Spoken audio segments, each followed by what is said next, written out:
Hello everyone, Treecks here, and welcome on the map screen of Pokémon Silver. And the reason why we're on the map screen is because we are going to see what is going to be our next goal here in the third chapter of this game, on our way towards gym number 3. Currently we are still in Azalea Town, where we actually beat the second gym in the previous episode, after coming from Violet City, Cherry Grove City and New Bark Town. We have been making our way south, as you can see. Cherry Grove is where we got the Pokemon egg, Violet City, the place of the first gym, and then a pathway towards the ruins of Elf, Union Cave and Azalea Town. And that is our route so far. And how is it going to continue today? Well, let's move the cursor even further. We'll find out the next location is Ilex Forest, leading towards Route 34, and then the capital of this region, Goldenrod City. Some interesting things we might be able to find there. It's not the biggest city in the region for nothing, so... And that is going to be our objective for the upcoming week in my probably multiple recording sessions this is going to take. All edited into one chapter, like always. Let's get started. Ilex Forest is actually the west exit of Azalea Town, another forest area. Let's enter. Ilex Forest is big. Be careful. Don't get lost. Well, getting lost is not going to be a problem. The forest is watched over by its protector. Stay out of mischief. Protector, Sounds interesting. Well, it is dark in here, even though it's daytime. A very fast forest, apparently. Oh, and here's the first trainer already. Let's see if he wants to battle. Or something else. Oh man, my boss is going to be steaming. The Farfetch'd that cuts trees for charcoal took off on me. I can't go looking for it here, in the Ilex Forest. It is too big, dark and scary for me. Okay, it looks like a cut is going to be required. This tree actually points that out. The Farfetch'd is actually pretty easily found. There's only one way we can go, so... This tree is clearly in the way. And therefore saying, we are going to learn cut in this area. Now, that's pretty obvious. But first we need to do this little side quest. Where we go chase after this guy's Farfetch'd, who's right over here. Easily found, like I said. It's the missing Pokemon. Qua! And of course it's not going to be that easy. Every time we try to talk to it, it's going to run away. And every single time we go try to chase it, we get pummeled by bug Pokemon that appear here. Pretty much all of them are going to be Croconaws, so I think I can cut them all out. There's nothing new about them. Unless a level up happens, of course, like now. Level 17 for Joffrey. Alright, let's put somebody else in the lead. Oh, not the Pokédex, Pokemon. We have Andros, who's still at 16. Bam. Now let's go get the item over here. Which is going to be a revive. So you can actually get fallen Pokemon back into action.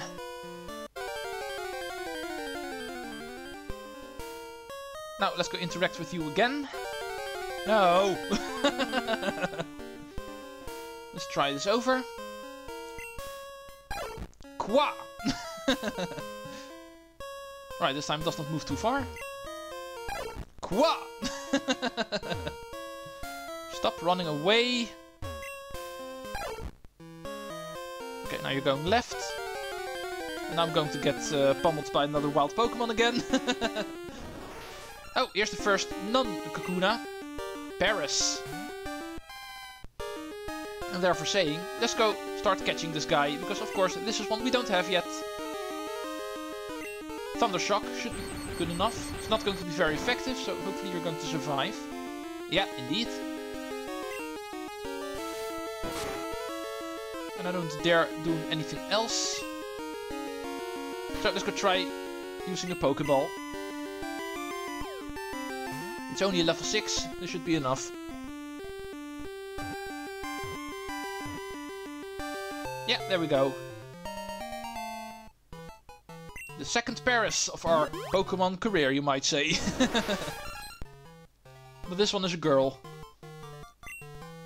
But I don't think in this case it matters, because the name I actually use for Paris is already a girl name, so I can actually keep that name. Paris, there we go. And of course, number 2.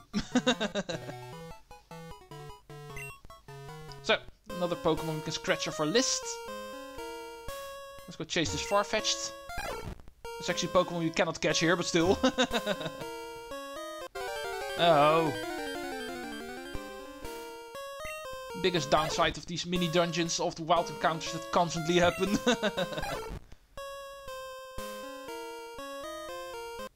And here's the next one. Weedle.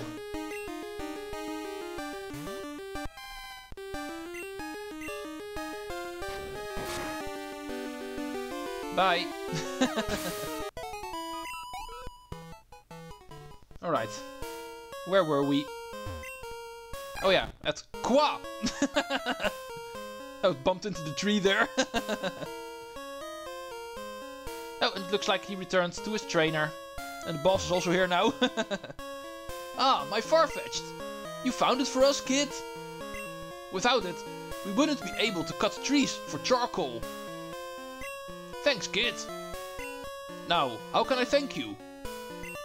Oh, I know. Take this. Hidden machine for cuts. Of course, pretty predictable, right? Let's put it in our pocket. That is the cut hidden machine. Teach that to a Pokemon to clear small trees. Of course, you have to have the gym badge from Azalea to use it. Yeah, in case you've actually decided to skip the gym, this is the part where you're actually going to get stuck. Because indeed, in order to use cut outside of battle, you do need the hive badge. But that's not a problem for me. So let's go input hidden machine number 1, cut. Which is a move you can use in battle to do damage. But it's also used to cut down the small trees on the overworld map. And it looks like in my team there's only one Pokemon able to learn it. So I don't think that's going to be a question who I'm going to teach it to. Tommy would actually be a perfect hidden machine slave, because he does not have a whole lot of other moves. But let's teach it to Fairy. Totodile Fairy. Alright, he has one useless move, namely Leer. Let's go override Leer with a more useful move, Cut. So we can use his little crocodile claws to cut down trees. With the hive badge in hand, that is actually possible to do. Also a returning feature from Pokemon Red, of course. We know this already. And now, what do we have here? A shrine. It is in honor of the forest's protector. Oh yeah, it's the second time we actually heard about the protector of the forest. And probably also the last time. But more about that later. Ilex forest is so overgrown by trees that you cannot see the sky. Please watch out for items that may have been dropped. Yeah, we've been seeing plenty of things lying around already. Apparently they drop from the sky. There's also a bit of water here, but we still cannot surf, so... Ooh, there's another green-haired dude over there.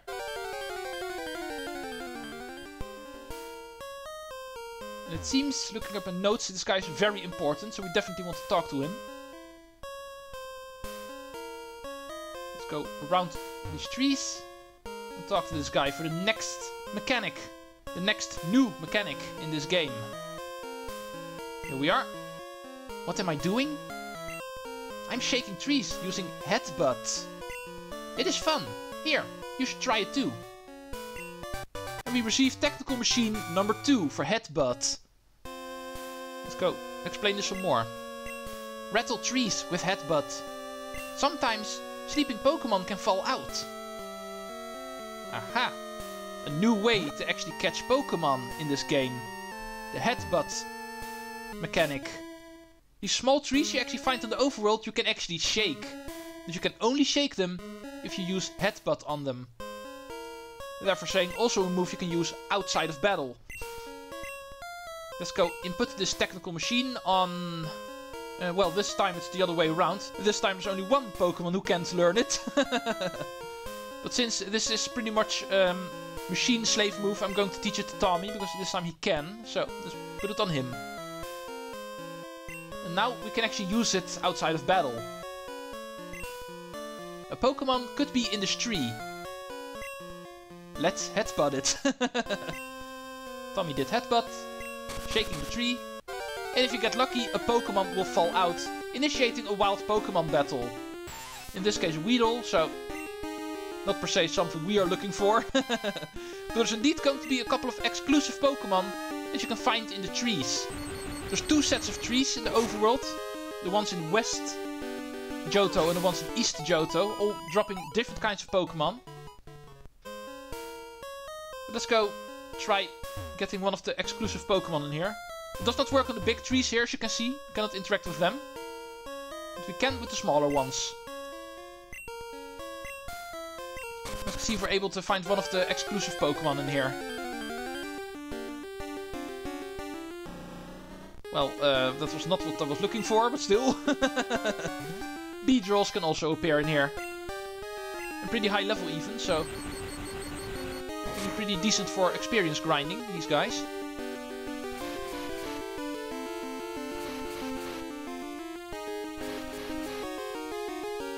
Okay, you done? Come on! You and your multi-strike hitting 5 times.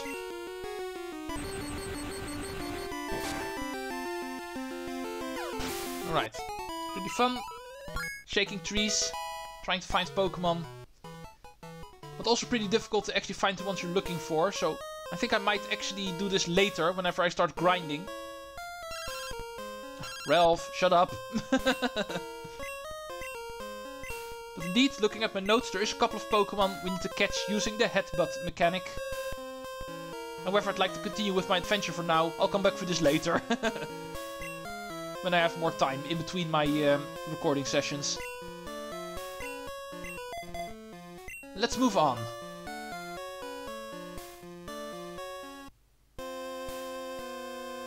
Making our way around the pond. To the north. Wild encounter. Zubat, not interesting. However, it does give us the opportunity to use Cut in battle for the first time. So let's go see how that looks. And that is how it looks. Thank you, Fairy. Let's do one last Headbutt on the last tree in this area. Nope, nothing. Alright, I'll come back for this later. Let's continue towards Route 34. Did you see the shrine honoring the Protector? It watches over the forest from across time. I think that it must be a grass-type Pokemon. Yeah, I can already give away the Protector is indeed a grass-type. But also, more on him later. Much later. Oh, honey. You're making a Pokédex? It must be hard if Pokemon won't appear. Try using this technical machine. And we randomly received technical machine. Thank you. Technical machine 12. This is Sweet Scent. Use it wherever Pokemon appear. Pokemon will be anticized by it. Oh, apparently this is a very sexy move then. Don't mind me if I actually skip out on this. But welcome to Route 34, where we get greeted by trainer tips. Berry trees grow new berries every day. Make a note of which trees bear which berries. Ah, interesting. So berry trees do regrow their berries. Every single day, a new one.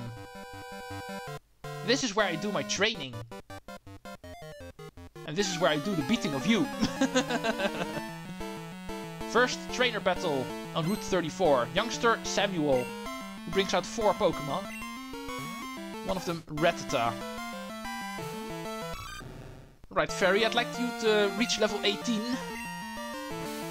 you're familiar with starter Pokemon, you know what level 18 actually means for a starter Pokemon. And Megan's Chikorita was already evolved last time, so I feel Fairy is falling behind a little bit. Time for him to reach level 18 here on Route 34. Nope. Fairy, you're too weak. It's time for you to evolve. Oh, poor guy.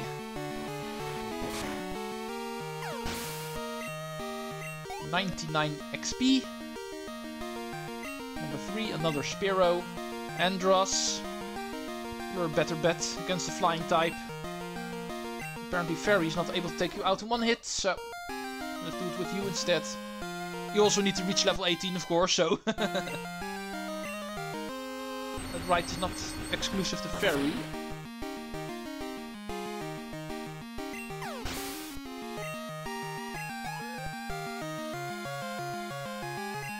Sandshrew. Well, first of all, an electric type is completely useless against a ground type, so but I also need to make sure Lester does not fall too far behind. Even though he's officially not a set member of my A-team. I'm still using him officially, so most of all in order to reach his evolution, to be honest. You might have noticed already, Ladybug is not per se one of the better Pokemon in this game, but I have been using him for a while, so he's also close to his evolution. That is a point I do want to reach before throwing him out of the team for a better member.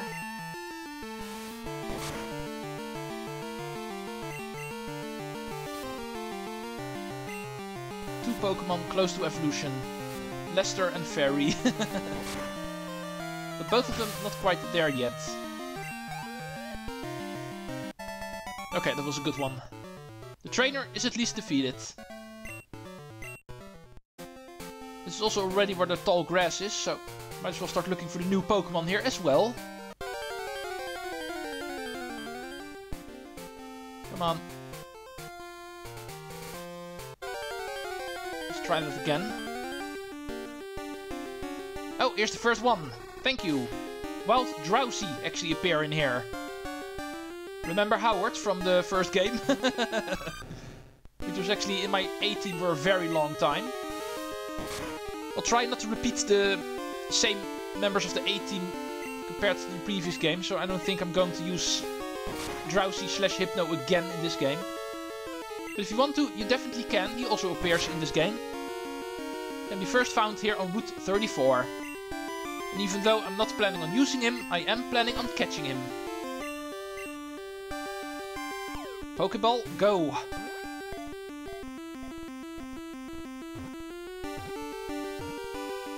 And there we go. We have ourselves another Drowsy. A girl this time, so that's nice. But we know the Pokédex. We've played Pokemon Red already. Nickname for Drowsy is going to have to wait, because my notes say we also need it for a trait. So I'll catch the definitive one later. So we also have some more time to think of a good name. In case I catch another girl. Oh, Bill.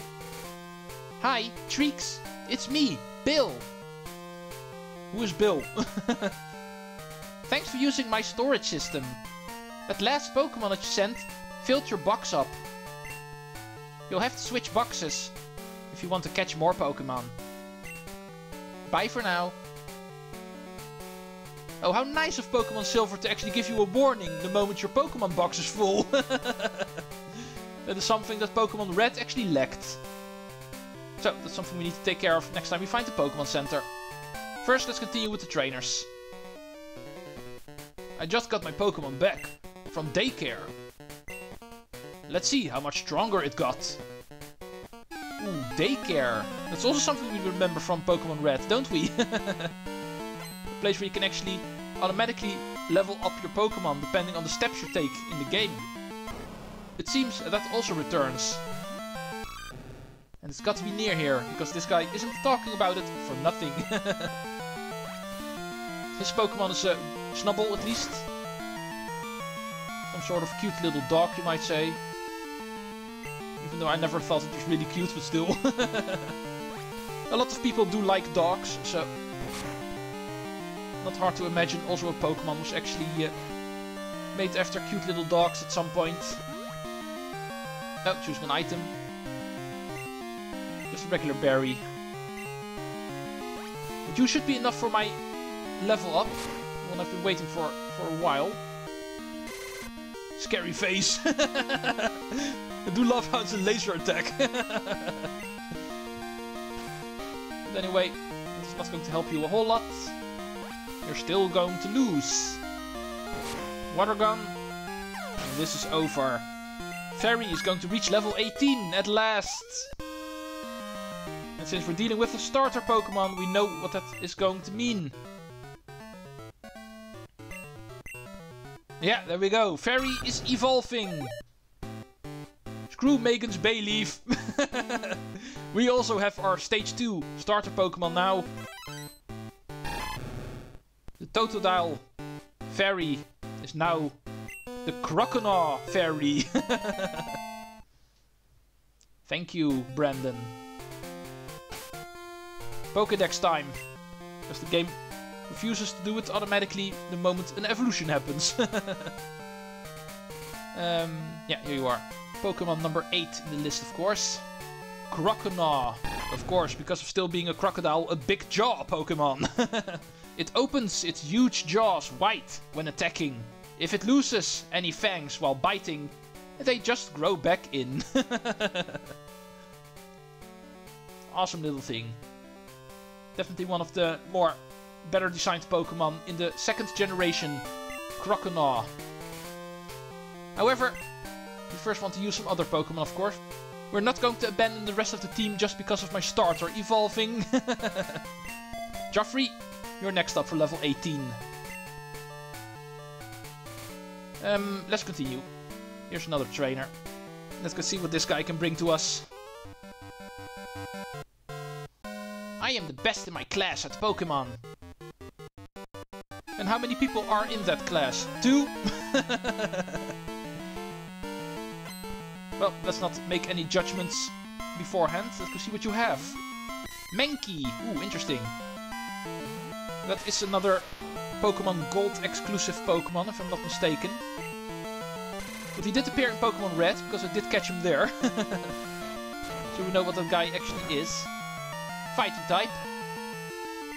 And rock moves are not very effective against, of course. Should have known that. But normal attacks are not very effective against rock types. You should also know that. The battle of the non-effective moves. But here's another one. Oh, and that's going to be a Diglett. Remember Dirk from the first gen? Unfortunately, Diglett is actually a Pokemon that appears really late in this game, so not a viable option for the A-team this time around. He was already in the A-team last time, so don't have to feel obligated to do it again. But he could be a very viable asset if he only appeared a little bit sooner in this game. But trainers, of course, can already have him. Ground type move. And he's out.